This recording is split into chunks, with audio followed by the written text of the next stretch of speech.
Yeah, I think just stepping in the shoes of a viewer, I think there may be some questions around the differences between V1 of the bridge and we're calling it V12, but it's sort of a cross-chain swapping deck, so to speak. What's the main difference, would you say, between how we built the V1, the architecture of the V1, and the architecture of the V2? Yeah, that's a great question. I'll also hit on how that bridge differentiates between like any swap or chain swap or any of the other solutions that are out there, which by the way are formidable solutions. No bad intentions or any bad vibes towards any of those bridges. They pioneered bridging across the space. But when we built out our bridge, we wanted to go and analyze, is there even a need for a bridge in the market? And we noticed that there are some significant issues with how the bridging architecture is being put out in the market. Most of these bridges use a mint and burn or lock and burn architecture, which means on network one, when a user swaps tokens from Ethereum to BSC, let's take an example, they will deposit those tokens into let's use the lock and burn example, into a smart contract on the Ethereum side. And then the bridging platform will then mint tokens on the BSC side and distribute them. The problem with this approach that we saw is multiple fold. One, the token contract on the destination network is in the control of the bridging platform, not the project. So if Ferrum was to list on any of these projects, we would be giving up the control of our token contract to a bridging platform, which inherently from an OPSEC, from a technical security standpoint is problematic in our opinion. Secondly, it exposes two main areas of risk, which in our opinion were too high to become the industry norm. So we wanted to launch this. One is those locked liquidity pools where these tokens are being locked over time can turn into hundreds of millions of dollars over time. As we saw in the case of the Poly network hack, it was $600 million that was drained. Luckily, it was a white hat hacker. But if you put a big enough pot, over time, some hacker is going to be incentivized to come and attack you. So we felt that these bridges are essentially creating an incentive structure for hackers to come and exploit that bridging pool one way or the other. Because even if you spend 2 years and the payout on the other side is 20 million, 100 million, 50 million, it's a good day for you as a hacker. So we saw that as a problem. And the second one that we haven't seen yet, we feel is going to be a really, really bad day for crypto if and when this happens. That is that understand that these bridging platforms have the ability, they have operative and interactive control over these token contracts. So if a hacker is able to exploit the bridging contracts themselves, they can essentially go through all the assets that are listed on this bridge and start minting millions of tokens for any one of these assets, and then start dumping them on the market and the community. There's nothing stopping them from doing so. Our bridge was built specifically to completely segregate this responsibility. Our bridge cannot mint any tokens.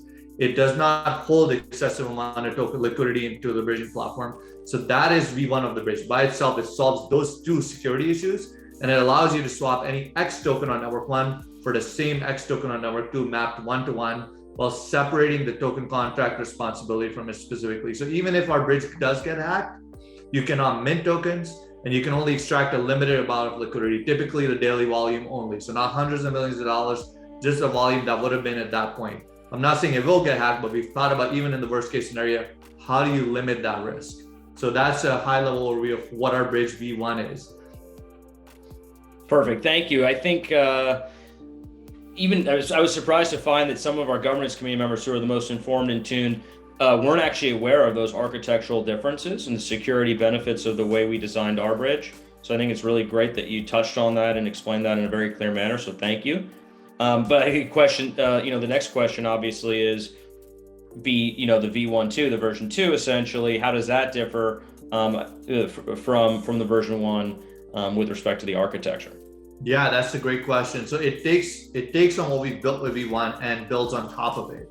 If further, right now with V1, projects are still required to add liquidity onto our bridge contracts on either side of the network that they want to enable transferring from and to. With V12, that requirement is going to go away. So currently, if there's an exploit with our bridge, in software, you can never guarantee that there will never be an exploit. You can only think about what you will do in the case of the exploit, how do you reduce the risk, how to mitigate those risks, right? So currently, in the worst case scenario with V1, if an exploit happens, the mitigated risk is that only a daily volume of liquidity is all that can be accessed. So that's a minimum risk that can happen. Now, With V12, even that gets removed because the V12 is going to be able to tap into DEX liquidity pairs at various DEX contracts across networks. So what does that mean? On Ethereum, we'll be able to tap into a pair for whatever project token is listed. And on, let's say, BSC, we can tap into Ape Swap or Pancake Swap's DEX liquidity pair for that same token. Not only will that remove the first benefit, a security risk of the bridge contracts having any liquidity, that's completely removed now, but it also, through routers and aggregator protocols that we've integrated with, allows you to swap any X asset on network one. Let's say that asset on network one is Ferrum, or let's take a better example. Let's say that asset on network one is USDC, and you want to get some Ferrum BEP20 on BSC. You'll now be able to do that. You can go to our bridge with the next version coming out and take some USDC and buy some USDC on Ethereum and buy some BEP20 Ferrum with it. And you can do that with any asset that on any network that we're already integrated with. So those are the two main benefits of V12. And I think that's really, really exciting because it really opens up the amount of assets you can transfer over across networks. Yeah, this is absolutely huge. I want people just to take a moment to appreciate the innovation here and the possibility of a product like this, because prior to version V12, we had basically built a permission system. You needed to work with the Ferrum team. You needed to manage liquidity yourselves. We would help with that. But it's essentially slowed the process of onboarding projects onto this bridge. Now with version of V12, we don't have that impediment. We can just or projects can just sort of onboard themselves. It's a permissionless system now, and it means we can expand the assets available, by many magnitudes, including up into the big assets. There's no reason our bridge can't also have the USDC to USD pair or whatever, the big pairs, whereas before it was just the projects that we could onboard and pitch to and close a deal with. Is now it's really a true permission system. And I know there's a little bit of surprise coming too in terms of how the FRM token will be utilized. And I don't know if it's going to be this version or maybe another version, but we're always thinking about FRM utility. And this is a wonderful opportunity to add some incredible utility to the Ferrum token. So I don't know if you want to touch on that real quick before we move on to the next topic, but I'm sure people are curious about it. Yeah, there's one really important aspect of this utility, Ian, that as you mentioned earlier in the call, there's some things that you might not be aware of. So I think you're going to be really surprised about this too. So in the router, there's utility built in for Ferrum and Ferrum X. So what does that mean? You can add a pair liquidity to DEXs for what normally people would do on Uniswap, their project token in Ethereum, and on BSC, their project token in BNB. But if they choose to add the pair, their token in Ferrum, they will get preferable fees on that routing protocol. So for trading that token, it's typically about half of the fee as compared to going through the standard routing protocol if they go through a Ferrum pair. So all these projects that are listing will be incentivized naturally if they want their token to be more accessible to their community or just the world at large, to pair it with the Ferrum token, to buy equal amount of Ferrum token and to put that as liquidity in addition to obviously the normal liquidity. They don't have to do that, but it's more optimized routing, which reduces fees and makes it more feasible for just the swapping protocol, right? So that's one utility element. So I wanted to share that first and just hear your thoughts on that, and I'll add the other element as well. No, I think it's absolutely massive because before teams were they're basically paying a little bit in token fees. There's a little bit of there's a little bit of cost to it. Now we're saying, okay, you can reduce these fees, but now you have to buy Ferrum.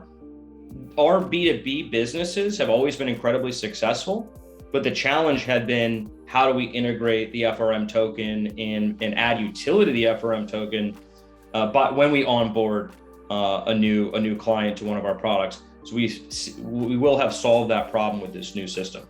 Yes, exactly. So that's one part of it. At a transactional level, we're going to have utility with each swap. And then additionally, we're amplifying it with what's going to turn into Crucible. And this will make more sense when I share the high level roadmap. But essentially, Ferrum is going to be mapped, and you shared a simplified version now, more detailed version when we get into the roadmap visualization, is essentially if you hold a certain amount of Ferrum and Ferrum X in a certain form, you'll get access to reduced fees on the bridge. So if the fee was going to be 1%, you might get like 25% off of that. And we're going to do a tier system there. So the highest holders might get more benefits. We might run some competitions where we might get access to certain holders. So essentially, hold Ferrum, get discounted or waived fees depending on which tier you're on, which adds utility at a consumer level as well.